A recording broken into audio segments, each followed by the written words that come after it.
Hello दोस्तों, आपका स्वागत है मेरे चैनल क्रैकिंग एग्जाम में।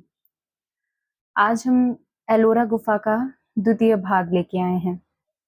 प्रथम भाग में हमने पर्सी ब्राउन की अवधारणा जो कैलाश मंदिर के ऊपर बनाई है उन्होंने, गुफा नंबर 16 में जो कैलाश मंदिर है उसके विषय में हमें जानकारी मिली थी। आज हम एलोरा के कुछ महत्वपूर्ण तथ्यों के बारे में डिस्कस करेंगे। एलोरा अपनी स्थापत्य व मूर्ति कला के लिए बहुत ही प्रसिद्ध है। यह गुफाएं पूर्व मध्य काल का प्रतिनिधित्व भी करती हैं। जो एलोरा की गुफाएं हैं उसका स्थापत्य और मूर्ति कला अपने आप में प्रसिद्ध है। लोग हर जगह जानते हैं अजंता एलोरा के विषय में। ये गुफाएं पूर्व मध्य काल का प्रतिनिधित्व ये रिप्रेजेंट कर रही हैं पूर्व मध्य काल को। यहाँ आपको चित्रण के 2 स्तर प्राप्त हो जाएंगे। अजंता के चित्रण के 2 स्तर थे। प्रथम स्तर अजंता शैली के चिन्ह दृष्टिगत हैं। अजंता शैली के जो चिन्ह इसमें हैं वो आपको दिखेंगे। और द्वितीय स्तर अपभ्रंश शैली के चिन्ह दृष्टिगत हैं। जिस तरीके से अपभ्रंश शैली में चित्र हैं उसी तरीके के इसमें आपको चित्र देखने को मिलेंगे।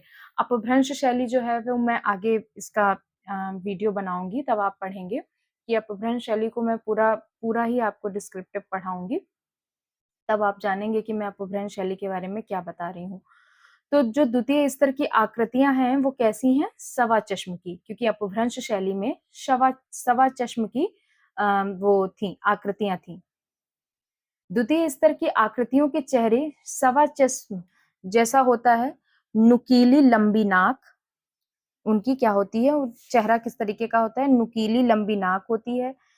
गाल के बाहर निकली हुई आंखें बनाई गई होती हैं जो अपभ्रंश शैली को इंगित करती हैं। सवा चश्म के चेहरे अपभ्रंश शैली में मिलते थे हमें और पाल शैली में मिलते थे। अपभ्रंश शैली में और पाल शैली में सवा चश्म के चेहरे मिलते थे। और सवा चश्म का चेहरा आपको पता होना चाहिए कि लंबी नुकीली नाक और गाल के बाहर निकली हुई आंखें जो होती थी वो सवा चश्म की होती थी। ये किस शैलियों में पाया जाता था? पाल शैली में और अपभ्रंश शैली में। एलोरा गुफा जो है बौद्ध गुफा में गुफा संख्या जो उसकी 10 थी। एलोरा की जो गुफा संख्या 10 थी जो बौद्ध लोगों से संबंधित थी, उसकी जो 10वीं गुफा थी वो चैत्य थी। चैत्य आप सबको पता है, मैंने पूजा बताया था। जो पूजा से संबंधित गुफा थी वो गुफा संख्या 10 एलोरा की थी। बाकी जो बौद्ध धर्म की गुफा थी वो क्या थी? बिहार थी। ठीक है। एलोरा को यूनेस्को ने 1983 में 1983 में विश्व धरोहर की सूची में भी सम्मिलित किया था। ये भी एक इम्पोर्टेंट क्वेश्चन है, आप लोग इसको भी लिख लीजिए कि एलोरा को यूनेस्को ने कौन से सन में विश्व धरोहर सूची में डाला था? 1983 में डाला था। अच्छा, चश्म जो अभी मैंने ऊपर आपको बताया कि सवा चश्म का चेहरा था, उसमें सवा चश्म के चेहरे के ऊपर अपभ्रंश शैली के ऊपर बनी हुई है एलोरा में जो मूर्तियां बनी हुई हैं। तो चश्म भी जो होते हैं वो 4 प्रकार के होते हैं। 1 चश्म, सवा चश्म, 1.5 चश्म और पौने 2 चश्म। और जब आप आगे शैलियां पढ़ेंगे, जो चित्रकला की तैयारी कर रहे हैं उनको तो अपना पाठ्यक्रम पता होगा, तो जो हम आगे जब शैलियां पढ़ेंगे तो उसमें दिया हुआ है कि कौन सी शैली में कौन सा चश्म इनके तरीके के चित्र इंगित होते हैं। जैसे 1 चश्म में मुगल शैली है, राजस्थानी शैली है, ये सब 1 चश्म की थी। सवा चश्म में अपभ्रंश और पाल शैली आती है। 1.5 चश्म में कंपनी शैली है और पौने 2 चश्म में ईरानी शैली के चित्र आपको मिल जाएंगे। एलोरा गुफा में इतना ही है वीडियो। आगे मैं इस वीडियो में कुछ क्वेश्चंस आपको बताती हूँ और आप उनको नोट डाउन करिए, और जिससे कि आपको उसमें हेल्प मिलेगी। हाँ, तो पहला क्वेश्चन है, एलोरा गुफा जो है किस राज्य में स्थित है? ये सब हम सबको पता है कि एलोरा गुफा जो है महाराष्ट्र राज्य में स्थित है। इस तरीके के प्रश्न बनते हैं, इसलिए मैं लास्ट में ही आपको क्वेश्चंस कुछ बता रही हूँ। एलोरा गांव का जो प्राचीन नाम क्या था? मैंने आगे वीडियो में जो इसका भाग नंबर आप 1 देखेंगे एलोरा का, उसमें मैंने शुरुआत में ही बताया है कि एलोरा का प्राचीन नाम क्या था? एलापुर। और एलोरा में कुल कितनी गुफाएं हैं? एलोरा में कुल 34 गुफाएं हैं। एलोरा की गुफाओं में चित्र किन धर्मों से संबंधित थे? देखिए, ये याद रखिएगा, एलोरा की गुफाओं में 3 धर्मों से, इसीलिए धर्म की त्रिवेणी भी इसे कहा जाता है। तो क्वेश्चन भी आ सकता है कि धर्म की त्रिवेणी किसे कहा जाता है, कौन सी गुफा को धर्म की त्रिवेणी कहते हैं। इसमें आपको कौन कौन से धर्म मिलेंगे? बौद्ध धर्म, ब्राह्मण और जैन, इन तीनों धर्मों की आपको जो है वो मिलेंगी, गुफाएं मिलेंगी। एलोरा की गुफा संख्या 1 से लेके 12 तक कौन सी गुफा है? बौद्ध धर्म की। 13 से लेके 29 तक ब्राह्मणों की और 30 से लेके 34 तक जैन धर्म की गुफाएं हैं। अच्छा, फिर क्वेश्चन आप मान लीजिए आया, एलोरा गुफा का निर्माण कब हुआ था?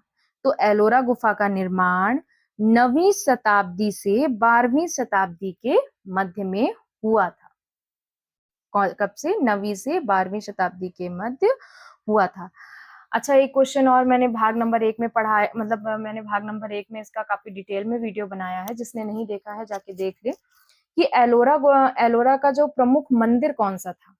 तो एलोरा का प्रमुख मंदिर था गुफा नंबर 16, कैलाश मंदिर।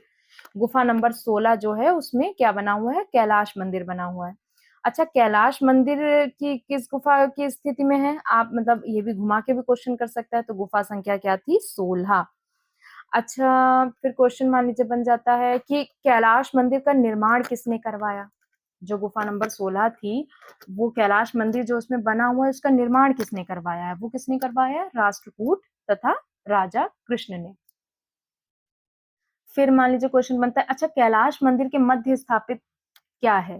कैलाश मंदिर जो है, जो शैव धर्म से संबंधित है, तो उसमें उस मंदिर में बीचों बीच में क्या बना हुआ है? क्या बना हुआ है? शिवलिंग। ऑप्शन में जैसे कुछ भी आ सकता है, शिवलिंग लिखा हो, गणेश लिखा हो, या शिव पार्वती लिखा हो, या खाली पार्वती लिखा हो, आपको कंफ्यूज करने के लिए। पर नहीं, उसको आपको ध्यान रखना है कि कैलाश मंदिर के मध्य में शिवलिंग स्थापित है। ठीक है। फिर अगला एक क्वेश्चन मान लीजिए आ जाए, कैलाश मंदिर से शिखर की ऊंचाई कितनी पड़ती है? ये भी आपको पता होना चाहिए। ये सब बड़े क्वेश्चन आते हैं जिससे कि आप कंफ्यूज हो जाएं, तो इसीलिए आपको अच्छे से डिटेल में पढ़ना है। तो कैलाश मंदिर के शिखर की ऊंचाई कितनी थी? 95 फीट। चलिए दोस्तों, फिर आगे मैं नया वीडियो लेके आऊंगी। आप लोग भी मुझे कमेंट्स में बताया करिए कि मैं आगे कौन से टॉपिक पर वीडियो लेके आऊं। मैं कोशिश करूंगी कि जो जो मैं टॉपिक खत्म कर रही हूँ उसका मैं अनसॉल्व पेपर या सॉल्व पेपर भी लेके आऊं सीरीज आपके लिए, जिससे आप वीडियो सुनिए, फिर उसके बाद वो क्वेश्चन सॉल्व करिए। जो आपके क्वेश्चंस हैं वो आप मुझे कमेंट बॉक्स में पूछ सकते हैं, या मेरी टेलीग्राम चैनल को आप फॉलो कर लीजिए। मैं वहाँ पे भी क्वेश्चंस मतलब डालती हूँ, उससे आप तैयारी करते रहिए। इससे आपको पता चलता रहेगा कि मेरी कितनी तैयारी हुई है, कितनी नहीं हुई है। तो मैं प्रयास करूँगी कि आपकी जो तैयारी चल रही है, अब जैसे इस टाइम एलटी की भी जगहें निकल आई हैं और राजस्थान में भी टीजीटी, पीजीटी की जगहें निकली हैं। तो उम्मीद करती हूँ कि आप सब अपनी तैयारी अच्छे से कर रहे होंगे, और उसमें मेरे जो वीडियोस हैं वो आपका साथ दें। और मैं अब अनसॉल्व्ड पेपर की सीरीज भी लेके आऊँगी। मैंने अजंता आज के जो वीडियोस डाले हैं, मैंने 5 भाग, अगर आप लोगों ने नहीं देखे हैं तो प्लीज़ जाके देखिए। और अब मैं उसके क्वेश्चंस भी आपके लिए लेके आऊँगी, उनको आप सॉल्व कीजिए, जिससे आपको पता चलेगा कि मेरी कितनी क्या तैयारी हो रही है। उम्मीद करती हूँ आपको हमारे बनाए वीडियोस अच्छे लगते होंगे। अगर आपको मेरे वीडियोस अच्छे लगते हैं तो प्लीज़ मेरे चैनल को सब्सक्राइब कीजिए।